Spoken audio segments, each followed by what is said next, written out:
What we can admit about Shedeur Sanders is we knew who he was already. We know what he was going to do during this rookie mini camp. And I'm not out here to exaggerate for nobody because you're supposed to do good during rookie mini camp. But how come I paid attention to all the rookies who were drafted higher than Shedeur? And all these rookies, I've been looking at their mini camp. I'm just quarterbacks. Forget about players. Because even the players who were drafted ahead of Shedeur, they look somewhat average, but it is rookie mini camp. But when you're at the quarterback position, we're supposed to see all the skill sets you have, everything, because, right, you're going to tell me as rookie mini camp, it shouldn't count. Then if that's the case, you should be looking real good during rookie mini camp because you're going against other rookies. And if you're that quarterback, you're supposed to perform well. I looked at Cam Ward. I seen a lot of miscued throws, bro. And I'm not coming at Cam Ward like that. But then I looked at all these other quarterbacks, the Tyler Saw. I looked at the Dylan Gabriels. I don't see what measured up. In fact, one of the reporters kept saying, I'm taller than him. I'm taller than him. Just straight disrespecting Dylan Gabriel. So it makes you look at the ineptitude of these people who draft players, bro, because Shedeur looked every bit of a first rounder. And don't give me his rookie mini camp because your new favorite quarterbacks who are drafted ahead of Shedeur, they didn't do the same thing during rookie mini camp. If we're being honest, it seemed like it wasn't favorable for these quarterbacks to excel. So a lot of these guys were wasted picks. As usual, every year by the NFL, there are wasted picks, y'all. Wasted picks that you can sit back and say, why the hell was this person drafted? You look at Shedeur, his touchdown passes he threw during practice. It's still rookies that are professional football players now. There are rookies who's the best of the best in college. Maybe not the best in the best in the NFL world yet, but the best of the best in college. So why, let me say it better than this. So why was Shedeur hated on this much? Because now when he excels at practice, the new narrative is Shedeur is not playing well. He's throwing wobbly passes.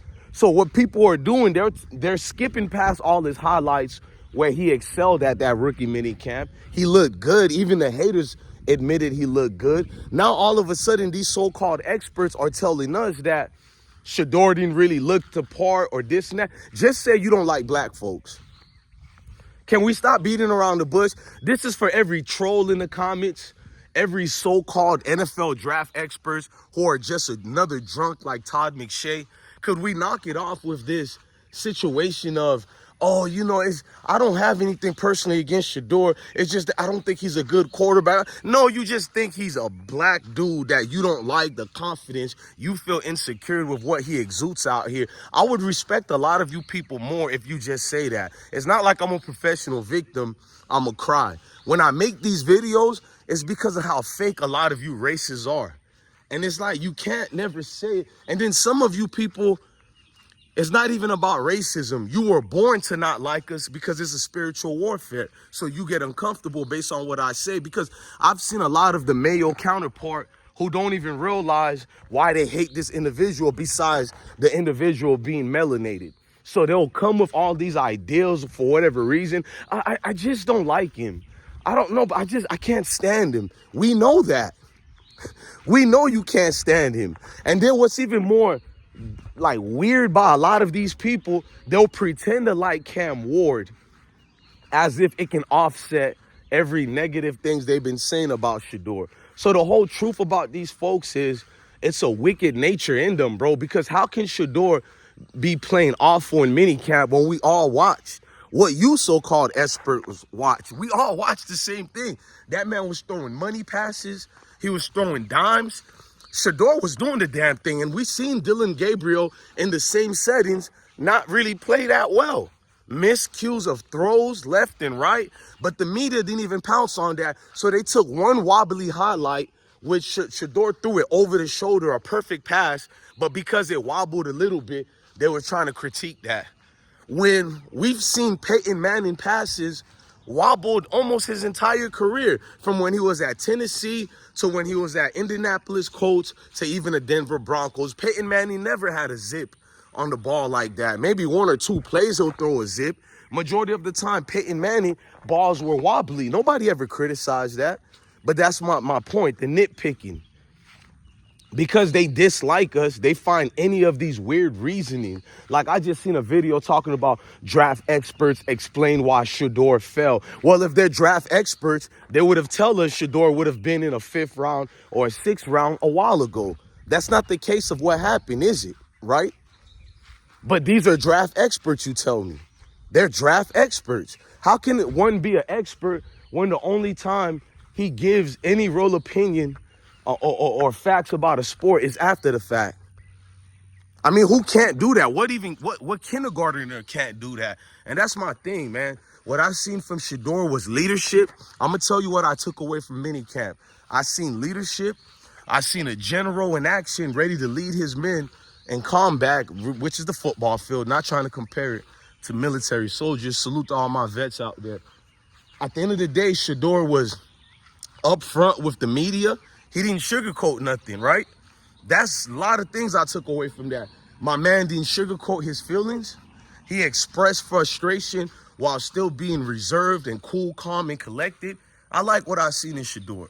Shedeur Sanders is one of those that you have to be tied in with if you're going to pay attention to him. So, I mean, you can't have reasons of why you don't like him because it's going to discombobulate your mindset from being fair in the way you're assessing him. And then a lot of you people who are claiming to assess Shedeur's skill set, you don't even understand football. You understand race. Because I'll give them like 10 seconds to, I don't say explain football, but I'll ask a particular subject. And the coward can't even talk about it because his mind is stuck on Shedeur or anything that's melanated that has this type of attention. Man, we seen that young man dominate his early week in the NFL, man. That's what Shedeur did. He dominated. He dominated on the field, off the field, through the interviews, because they said the young man was rude. He was arrogant. We see no proof of that. And normally when you see them call us, we need to be humble, we're arrogant, you already know where that comes from, because they say that about all of us, y'all. I've never noticed they say it about their male counterparts, as if male people are robots who all act the same and are perfect little angels. And that's the uncomfortable real truth about that. And these NFL experts, they're just loudmouth male men and women who will say anything that's on the script, and they'll say it loud enough to get a contract on TV broadcasting. And these people are called experts. Race hustlers who don't use the word race, but we know that's what it's about. And that's all it is. They're here to tarnish the names of anybody who tries to go up against, the norm. So when you go up against the norm from their world point of view, you're a threat. So they have all these hit pieces on you already. They're coming at you from all angles with weird stories you've never even heard in your career before. Like I said, there's people who don't even understand football or watch it, but they'll come out and tell you, oh, I hate the Sanders. And you sitting back like, what, is this a family of armed criminals? I hate them. It's like, damn, that's why I be telling y'all this is deeper than football. It's bigger than football. How do you hate this family who did nothing to you? Because it's a spiritual warfare. Deep in their bones and their body, they know exactly why they hate Shedeur. And they got nothing to do with football, nothing to do with arrogance. But that's what they're going to tell you about. But you guys got to see that young man definitely was the right choice. That young man definitely proved himself amongst the rest of his peers, and he damn sure belongs in the NFL. Hey, Cleveland Browns, I'm watching y'all. I don't trust your failed organization. I never will. But this is the most views you guys got. The magnitude of what Shedeur did for your organization. You're about to be one of the richest franchises. That's what I noticed. All the publicity you guys are getting, no one is even talking about you guys being a failed organization. Well, that's the primetime effect. Now his legacy is causing the same effect where people only pay attention to things that don't really matter, which is good for a failed organization like you. Because we really should be talking about all the coaching changes, all the weird GMs you got, and a weird owner by the name of Jimmy Haslam. Other than that, we'll fall back. I'll keep you people posted. Stay tuned. Subscribe to the channel. Non-stop news. You know how we do over here. DJ Bless One, the best one. Love your family. Love your kids and stay blessed.